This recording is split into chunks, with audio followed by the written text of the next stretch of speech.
fue un dato peor a lo esperado por el equipo económico.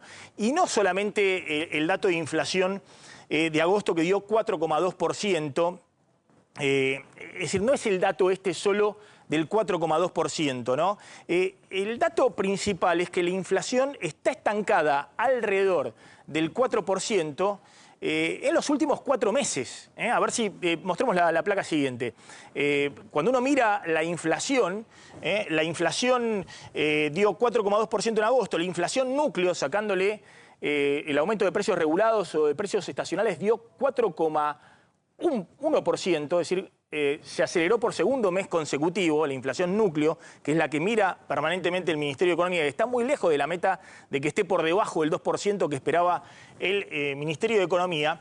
Y cuando, la placa siguiente, cuando uno ve la evolución de los precios en los últimos 4 meses, desde mayo, efectivamente está estancada. La inflación, el índice de precio al consumidor, no sé si se ve acá porque está medio chiquito, pero dio 4,2% en mayo, después dio 4,6% en junio, 4% en julio y ahora 4,2% en agosto.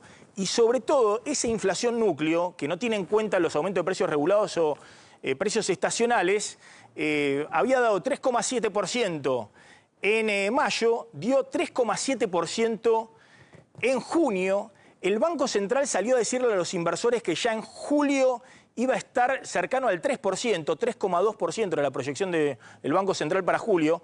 En julio dio 3,8% y este mes dio 4,1%. Es decir, esa inflación núcleo que es sacando el aumento de precios regulados, no solamente está estancada alrededor del 4%, sino que los últimos 2 meses, en vez de ir derrumbándose como había pronosticado y había prometido el equipo económico a los inversores extranjeros, incluso muestra una resistencia notable alrededor del 4%. Y esto plantea 3 interrogantes y dudas respecto a la política económica. La primera y más obvia es que con inflación de 4% y el dólar oficial yendo al 2% mensual, tenemos acá un ancla nominal, un ancla que es el dólar oficial.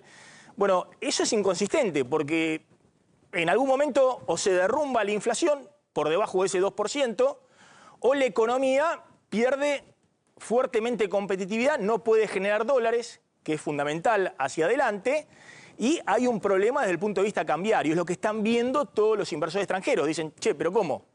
Hace 8 meses que están con la regla cambiaria del 2% y no hubo un solo mes que la inflación se acercara al 2%. La segunda duda, no menor, es que este 4% de inflación que viene persistente en los últimos 4 meses venía en medio de una recesión muy fuerte. La economía en julio tocó fondo, empieza a recuperarse. El interrogante es, bueno, si no lograste perforar el 4% en medio de semejante recesión, ahora que empiezan a agotarse los stocks que tenía esta economía, es decir, el remate de stocks por la caída de la demanda, y empieza a recuperarse muy levemente el consumo, bueno, ¿cómo haces para seguir bajando consistentemente la inflación? Y el tercer interrogante es, ¿qué haces con las tarifas de servicios públicos?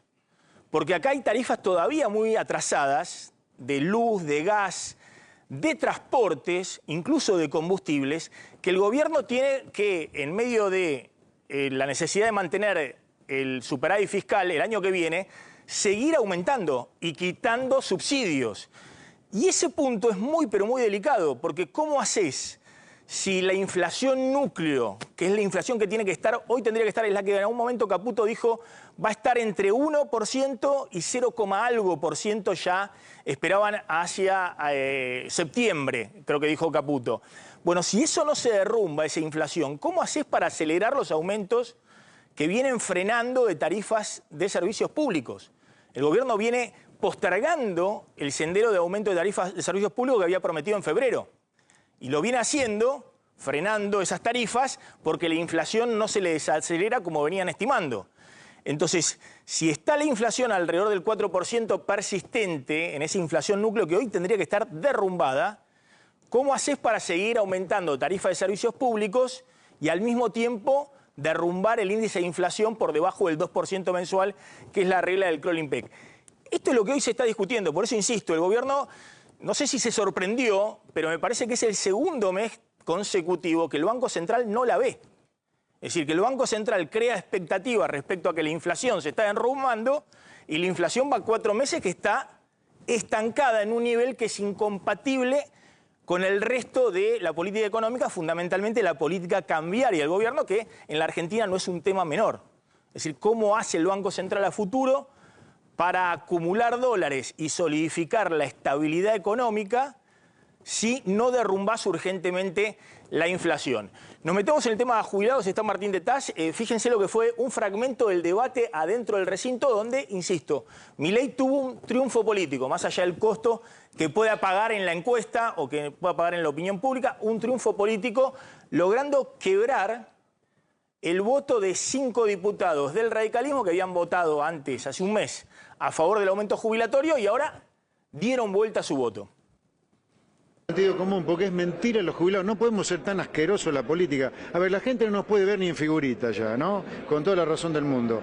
Encima vamos a usar a los jubilados para seguir haciendo la vieja política, motivo por el cual la gente no nos puede ni ver ni en figurita. Terminémosla, muchachos. Muy triste, me imagino un jubilado en cualquier lugar del país que no llega para comer esta noche o que no tenga para la medicación, que el presidente que vino a combatir la casta los use a ellos como ajuste y le dé plata a la política, que use las prácticas de las castas para cambiar votos. Todo muy triste, la verdad que es una pena y estamos viendo que el presidente Milei se está convirtiendo en la casta que vino a combatir. Primero se rodeó de la casta y ahora se está convirtiendo en la casta porque las prácticas que hizo para cambiar voluntades tienen mucho que ver con la casta que él vino a erradicar. Bueno, atención, ya vamos a hablar con Martín de Taz porque todos están viendo qué pasó con el radicalismo, que se dieron vuelta a 5 diputados sorpresivamente. ¿Y cómo fue la votación, Javier Calvo? Le sobraron 4 votos al gobierno, es decir, se excedieron por 4 para lo que necesitaban bloquear la iniciativa de los 2 tercios sobre 5 diputados radicales que habían estado ayer en la Casa Rosada. Es decir, fueron claves. No fueron los únicos. 2 diputados radicales que estuvieron en el recinto se ausentaron al momento de la votación. Eso también ayudó. Y también ayudó mucho 8 votos de, mejor dicho, de abstenciones. Esto había sido la votación en junio. Esto fue en junio. Cuando votaron a favor 160 diputados de la oposición a favor del aumento de jubilados. Sí, sobre un total de presentes de 241, esto significaba que tenían los 2 tercios. ¿Y qué pasó hoy? Hoy no. Hoy fueron más los presentes, pero como varios afirmativos se dieron vuelta... A ver, ¿qué pasó hoy? Vamos a hoy. Lo que encontramos, tenemos más presentes, pero claro, hubo... 7 afirmativos menos. Claro, exactamente, y más negativos, ¿no? Y ayudaron las 8 abstenciones, que son 7 de Innovación Federal, bloques provinciales, ¿no? Misiones, Salta, Neuquén, Río Negro y Lourdes Arrieta. Pero, discúlpame, acá lo importante es que había 5 diputados radicales votando acá afirmativo. Sí. Y ahora estuvieron acá. Exactamente. Vale doble. Vale doble. Vale doble. Vale porque doble. antes te sumaban de acá para arriba, es decir, para llegar a los 160, y acá se salieron de acá y te sumaron para acá. Sí. Entonces fueron clave los 5 diputados del radicalismo. Del radicalismo que ayer se hicieron la selfie, no solamente estuvieron reunidos. Tenemos ahí la foto de la selfie. Sí, con la Milei. selfie como si estuvieran en Disney, en la Casa Rosada. Yo entiendo, ninguno de ellos había pisado probablemente nunca la Casa Rosada, no solamente no lo conocían a Milei, estaban entusiasmadísimos con esa visita a la Casa Rosada y la pagaron, ¿no?, hoy con creces, teniendo en cuenta que fueron claves para que el gobierno consiguiera bloquear y que este año no se trate más la movilidad jubilatoria en el Congreso. Bueno,